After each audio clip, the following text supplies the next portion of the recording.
Okay. A big game for the Minnesota Wild here tonight as they pick up a 5-1 win over the Dallas Stars. They now lead the series 2-1, and we break down all the action on tonight's Locked On Wild postcast. You are Locked On Wild postcast, part of Locked On Sports Minnesota, your team every day.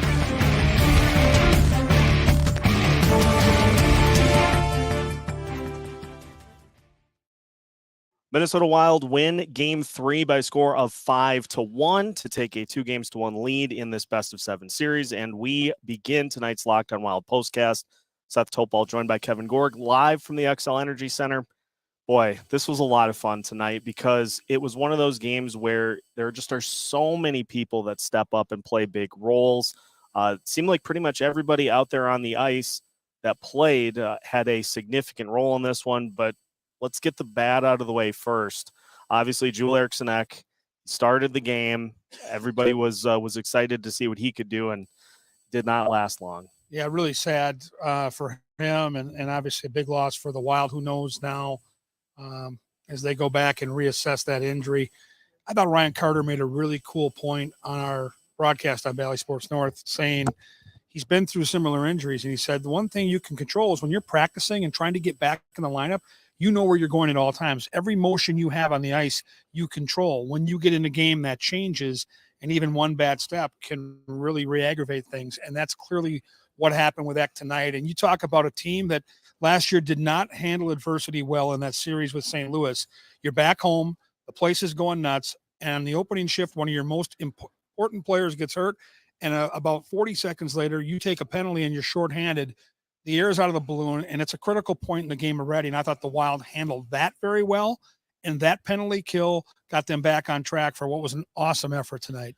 There were a couple of players that you were looking for some signs in this game, and Mats Zuccarello, 2 goals, and it was one of those where he got hit, and during the game, you could just see kind of that frustration, and I was sitting up here thinking, that might have been the one that set him off, and he scores 2 goals, and he looked fantastic down the stretch. He's really, I think, this year taken another step with some of that maturity that you have to have. If you're going to be a leader, there are going to be moments in the game where you're feeling that frustration, and you can't go out and take frustration penalties. And he has learned his lesson. Clearly, he spent some time in the press box because Dean Evason wanted that message to be sent. It was received, and Hartman's been a better player for it. That line is so much better when Ryan Hartman's on the ice. And that line tonight was the old top line that we're so used to that can change momentum every time they're on the ice. It wasn't just the goals that Zuccarello scored. It was the puck possession by all 3 guys. They win their zone because they were always on the attack, and that takes the pressure off your goaltender, takes the pressure off your defenseman.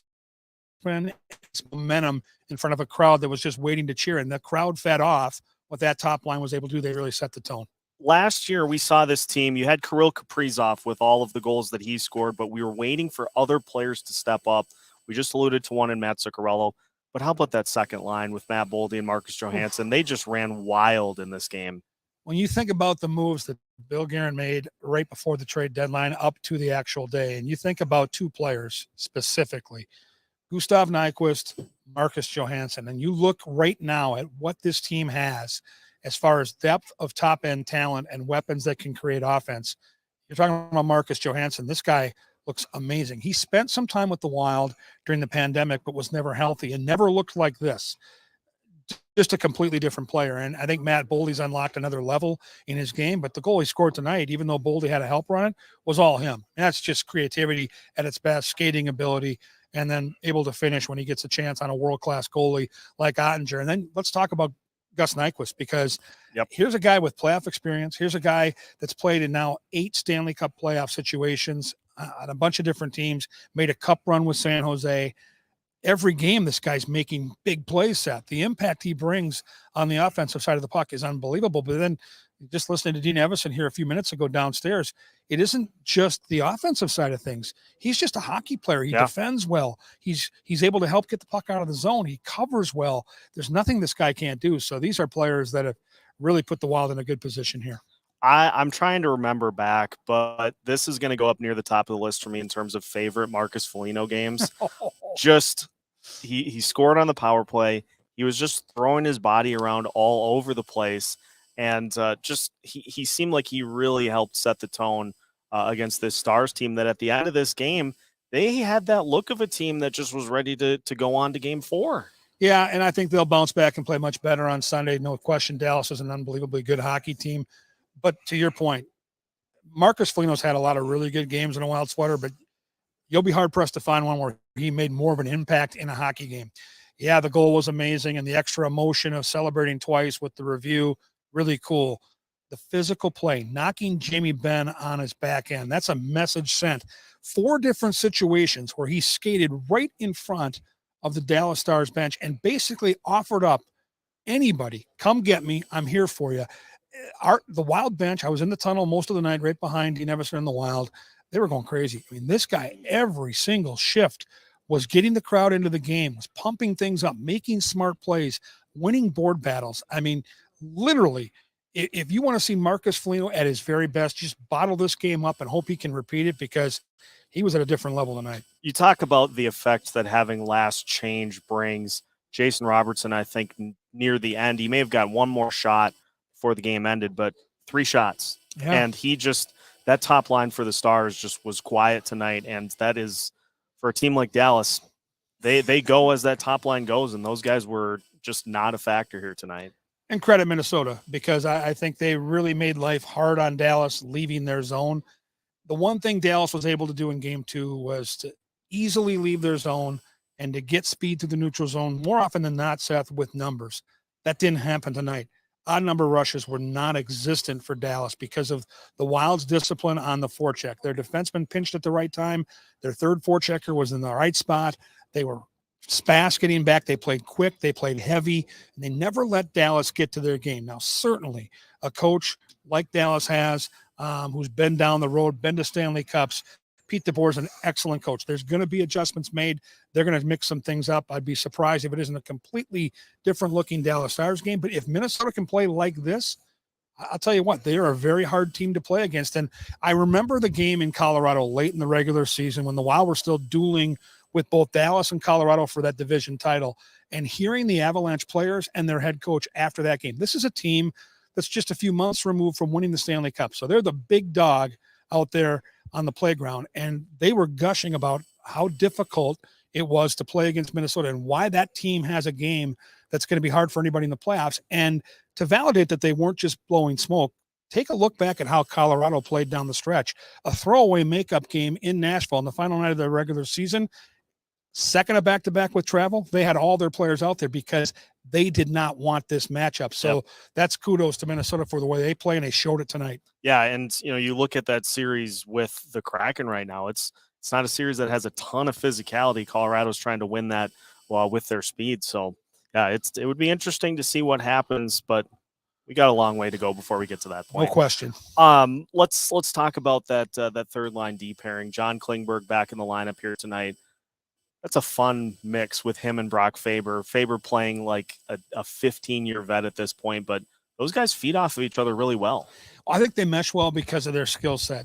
Brock Faber, if you've watched him play for the Maroon and Gold, and now in his 5 games with the Wild, this being his first home game, he's a stay-at-home guy that plays a responsible game. John Klingberg's a little bit more of an offensive weapon. He'll take some chances. So they mesh really well together. And Klingberg showed tonight that he's more than just a power play guy. He was great breaking the puck out. His passes, when he had the puck deep in the Wild's defensive zone, leaving the zone to the wings or center, tape to tape, well-timed, right time, right place. And I think he really enjoys playing with a guy like Brock Faber. And so we just got a chance to hear Dean Evason talk about what makes Brock Faber different. He said, listen, in this league, it's very rare that a guy would come up after a college season, have just 2 games of experience, and be able to be out there in the Stanley Cup playoffs and play at the level he's playing at. But he's a special player. And, Dean Evason went out of his way to compliment Bob Motzko and that coaching staff, and also the way Brock prepares. He said, this guy is a young player that's far mature beyond his years off the ice. And he said, that's why he's able to go out there and process things like most players don't. Usually when you get a rookie out there, they're freaking out. He has none of that to his game. Wild pick up an emphatic 5-1 win here in Game 3. We got a few more things to discuss. Filip Gustavsson, we got to talk about Gus. And we'll talk about a couple of other things too as we transition to Game 4. That is coming up after this here on tonight's Locked On Wild Postcast.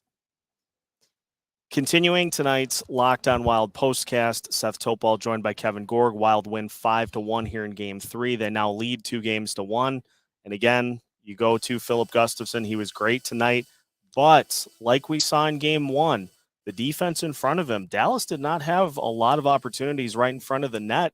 So credit to that D-core and to Filip Gustavsson for responding after what happened in Game 2 and really just keeping the front of the net clean all night. Yeah, I'll start with the calming influence that he's seemed to have all year long. The team has so much confidence in Filip Gustavsson. So even on that penalty kill that I mentioned in the opening moments of the game, there was no panic. All right. They knew that their guy behind them probably had their back. And so the calming influence helped. But let's be honest, I didn't see any, like, in the first 2.5, near 3 periods until Dallas pulled the goal, any situations where he was forced to make any crazy saves. I mean, Minnesota did such a good job of keeping Dallas's players out of the slot. Slot in the series was always going to be important. Mats Zuccarello scored the first goal tonight that set the tone for this hockey game from the slot. Minnesota was getting rebounds from Jake Ottinger. Dallas was getting no second looks in front of that net. They had the one broken play where Glendening scored when their fourth line went out there and scored to make it 2-1. But other than that, their top end guys could not get space where they wanted it in the slot. Everything that they shot from the point or the sidewalls. And that's a credit to the way the entire group of Minnesota Wild players defended in front of Gustavsson. One of his easier games he's had this year. But again, I think it goes hand in hand. I think there's a lot of confidence in him. I think he has a calming influence. And I think the Wild fired a bullet defensively. Depending on what is going to happen with Eriksson Ek, obviously Sam Steele would probably be the one that would draw into the lineup. But we've seen Matt Boldy play a ton of center here over the last few games. So is that a wrinkle that maybe Dean Evason goes to as well here as this series unfolds? Well, you've got two guys waiting in the wings that are both quality hockey players that are playing really well right now. You've got Oscar Sundqvist and you've got Sam Steele. And so for Dean Evason and the coaching staff, they've got to take a look at the way they believe that hockey game is going to unfold. And each player brings a little something different. Sam Steele's versatile. It's like a Swiss Army knife. He can play all over that lineup. He can kill penalties, but he plays more with speed. He has grit to his game, but he's a quick player.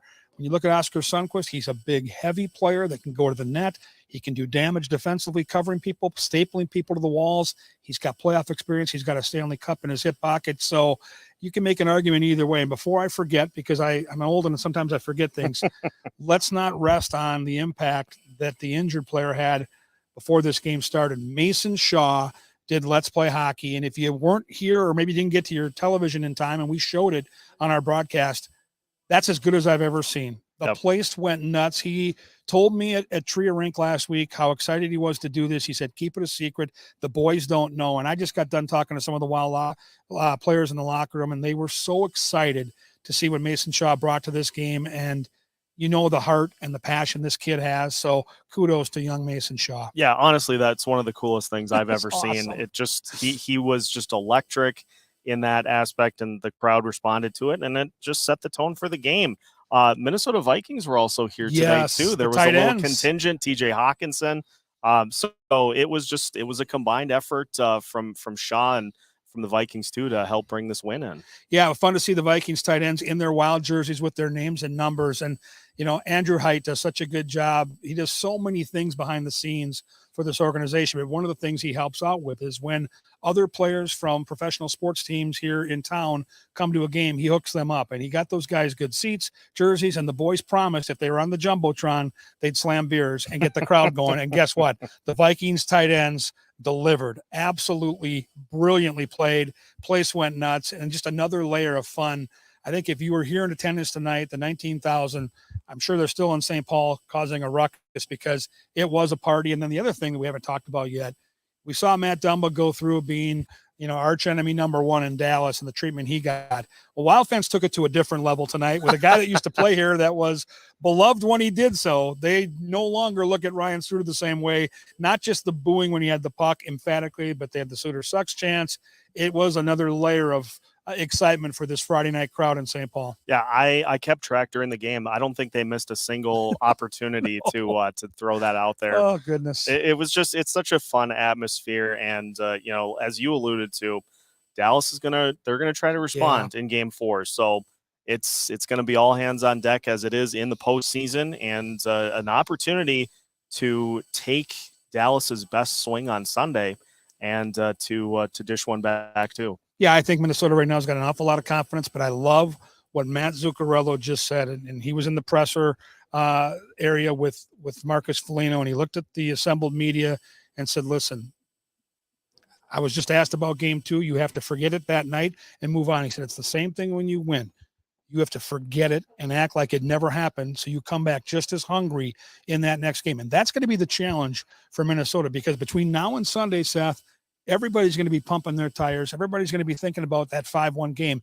It's not going to likely be a 5-1 game on Sunday. You're going to get Dallas with their absolute very best A game. And now for Minnesota, they have to find a way to answer that and play a similar game. That is going to be, I think, a really interesting layer to how that game unfolds, because you know darn well that Dallas is going to be a different hockey team in 2 days. 100%. We'll see you on Sunday as the Wild will try to go for a 3-1 lead in the series. Locked on Wild will have everything covered out here at the Xcel Energy Center once again. So make sure you tune in wherever you listen so you don't miss out on any content that we've got for you all throughout the rest of the postseason. You can find new episodes all week long as part of the Locked On Podcast Network.